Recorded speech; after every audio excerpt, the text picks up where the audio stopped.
everybody, Sol here, and I just need a moment of your time before I start the review. You may be wondering how you, humble viewer, can help support this show directly. Well, you can contribute to my lovely Patreon, that's how.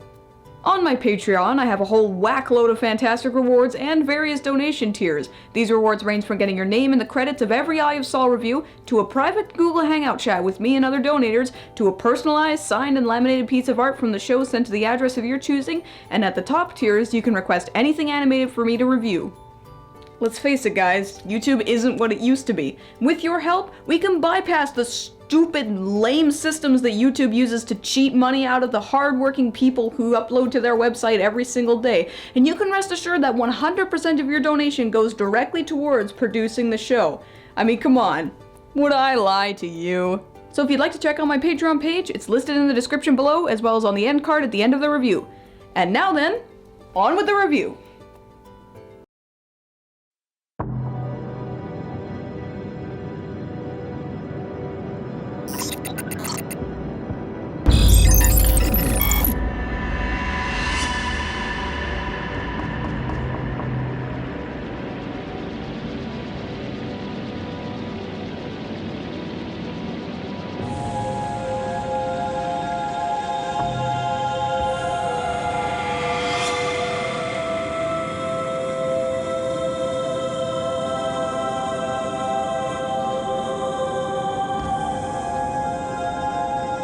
Where the hell am I?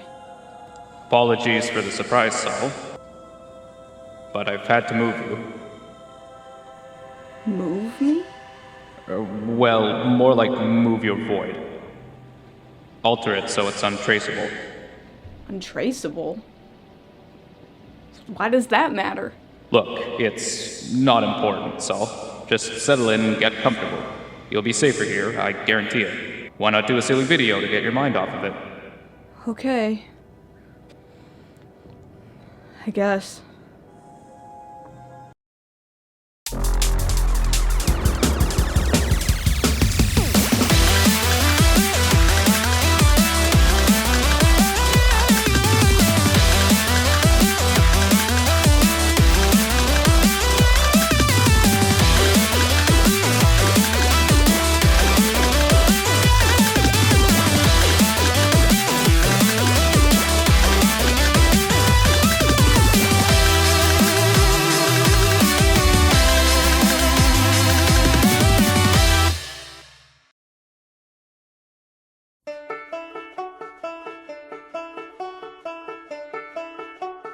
Hey everybody, Sol here. I have only one rule here. If it's animated, I'll comment on it.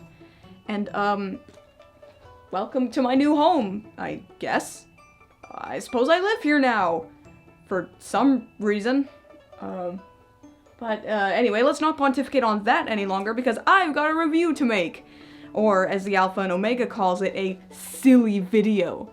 You know, I know he's omniscient and everything like that, but I really wish he wouldn't talk down on me like that. Never mind that though, because we're gonna take a look at the furry little beast known as Fantastic Mr. Fox. Now this movie has been on my list for a long time, so strap yourselves in folks because we're gonna dive right down through the foxhole. Fantastic Mr. Fox is a stop-motion animated film that is an adaptation of Roald Dahl's 1970 novel of the same name, directed by Wes Anderson and produced originally by Revolution Studios, before production was eventually passed on to American Empirical Pictures after Revolution went defunct in 2007. The film was distributed by 20th Century Fox in 2009, and later went on to being nominated for the 2009 Academy Award for Best Animated Picture. However, the film lost to Pixar's Up. You guys really think I'm still in the void? Doesn't really feel like I'm in the void. I mean, things are, you know, they're pretty normal. I'm gonna go take a look, just one sec.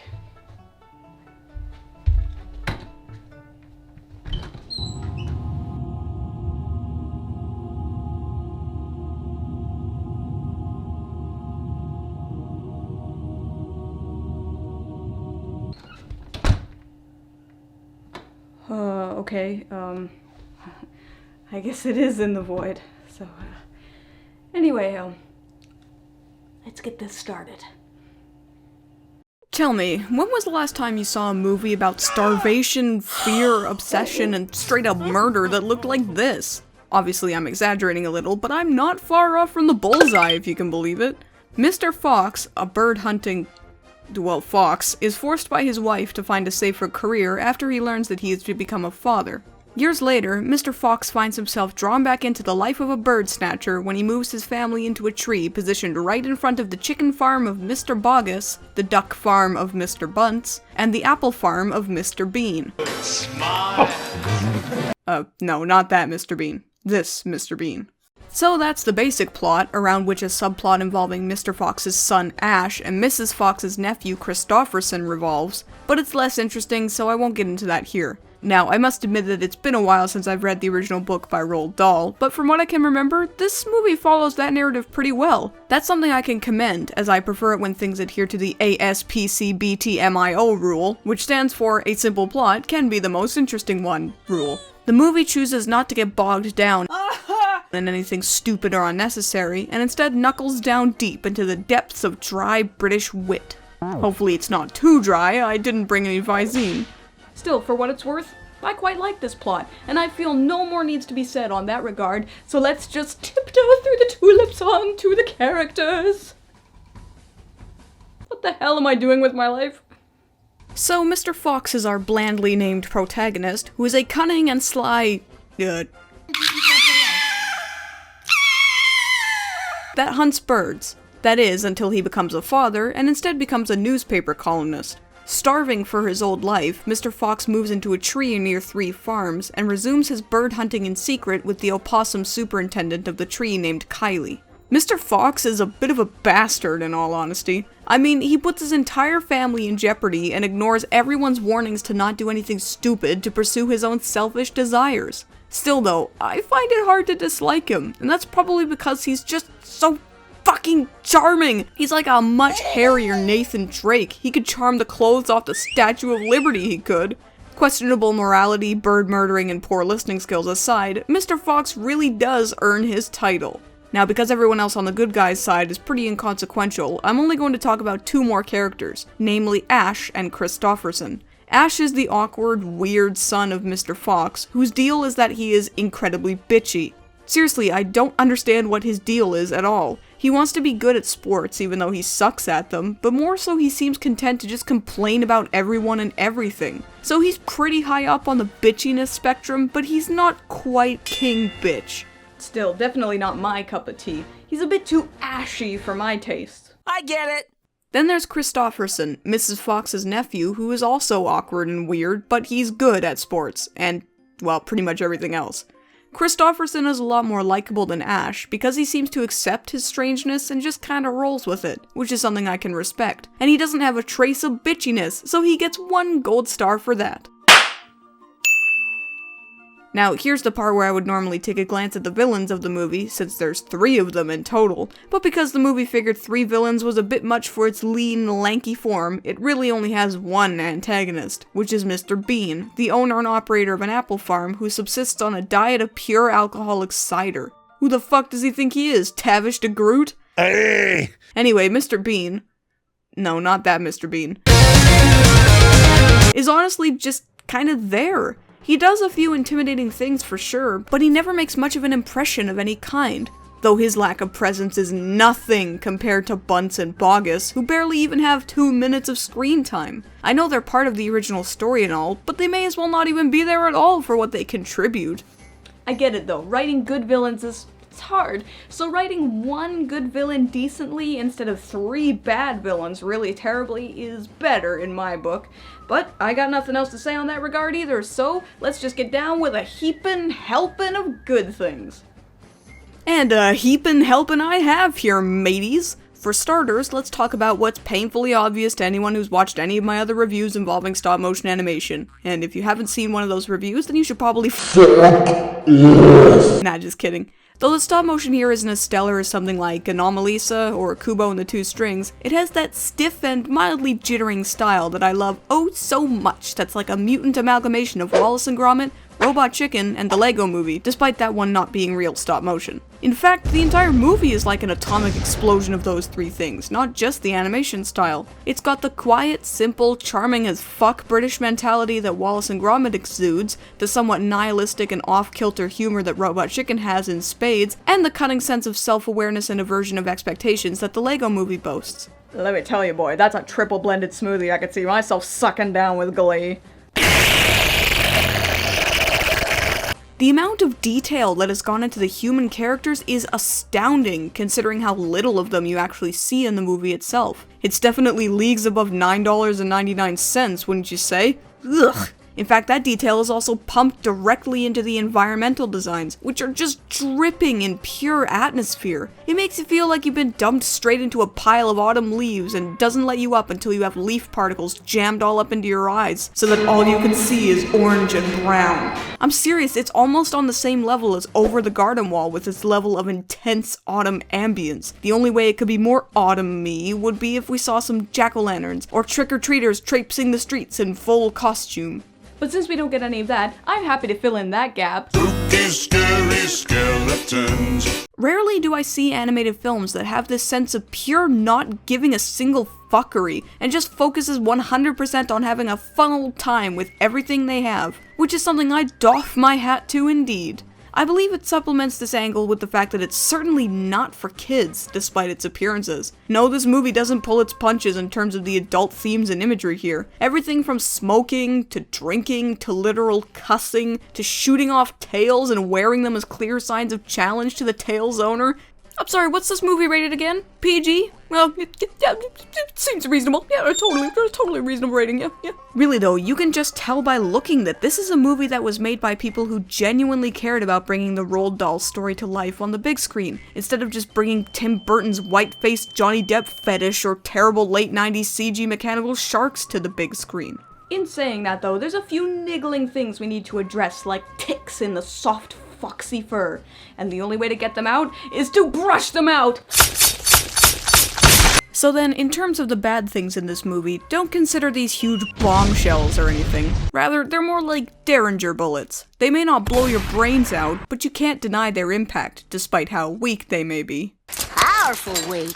Now, contrary to the absolutely ball-bustingly detailed human designs, the animal designs that take up 90% of the screen time are, at least to me, pretty unappealing. Many of them, Mr. Fox especially, have these dead, doll-like eyes to make it hard to put a bead down on his character. Not that they make my skin crawl like, say, Holidays, the Christmas that almost didn't happen.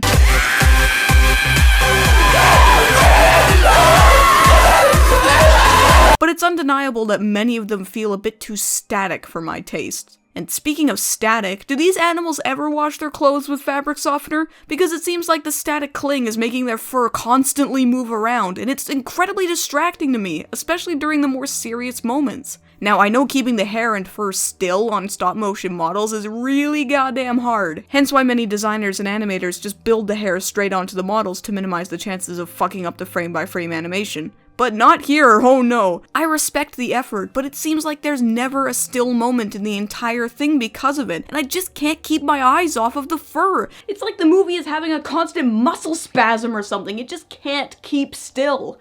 And lastly, this is definitely a niggle for sure, but this movie doesn't really end. It instead opts for one of the laziest screenwriting tools when you have completely run out of ideas: just make everyone dance! Yeah, really. I mean, not every movie that does this is necessarily bad, but a lot of bad movies do take this route. But I expected a lot more from you, movie. Now you go to your room and think about what you did. Fantastic Mr. Fox is a wibbly-wobbly mass of British wit and irrepressible charm that oozes from its every pore, and is utterly buried under a mound of delightful atmosphere and straight-up no-frills fun. While it may not be everyone's cup of tea, considering the somewhat awkward demeanors the characters have and the constantly moving fur, it's definitely an above-average experience that sadly doesn't quite reach the level of fantastic. I give Fantastic Mr. Fox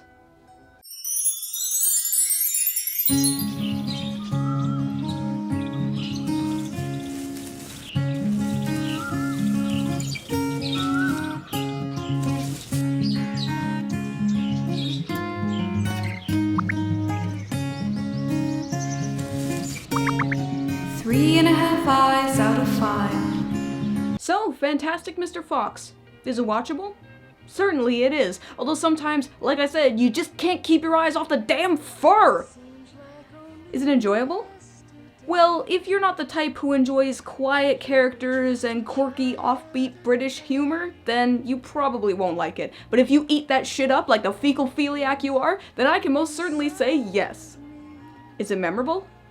Well, that's kind of hard to say. To me, this movie falls into the same category of movies like Rango. It's an often forgotten gem of its time that sometimes peeks its head out of obscurity and reminds the world that it exists.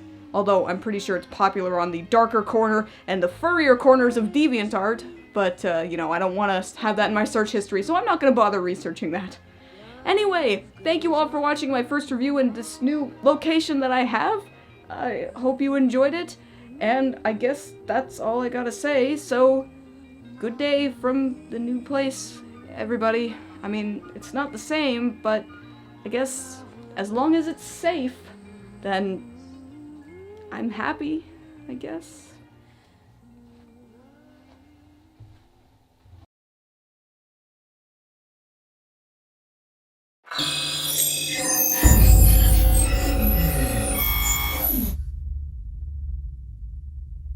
Would you like to stay up to date on the latest EyeofSol news, as well as contribute directly to my channel? You can find my Twitter page, my Facebook page, and my link to my Patreon page there on the screen for you, as well as in the description. I update the Twitter and Facebook pages every day, so if you want to check out news on the show as well as updates, just follow the links here.